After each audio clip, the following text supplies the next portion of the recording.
ఈ ప్రపంచంలో కొన్ని కోటాను కోట్ల జీవరాశులను దేవుడు సృజించినప్పటికీ ఏ జీవికి నోరు ఇవ్వలేదు.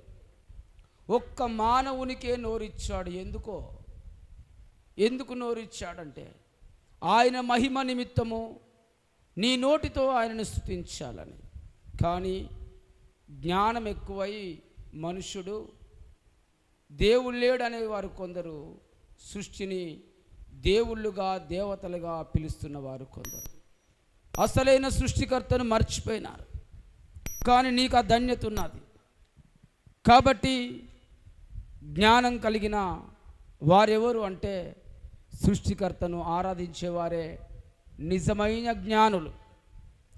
అవును, సృష్టికర్త అయిన దేవదేవుణ్ణి ఆత్మతో సత్యముతో మనసుతో నోటితో ఎవరెవరైతే ఆరాధిస్తున్నారో వారే జ్ఞానవంతులు, వారే దేవునికి ఇష్టమైన ప్రజలు. ఈరోజు ఆ స్థితిలో నీవు ఉన్నావు.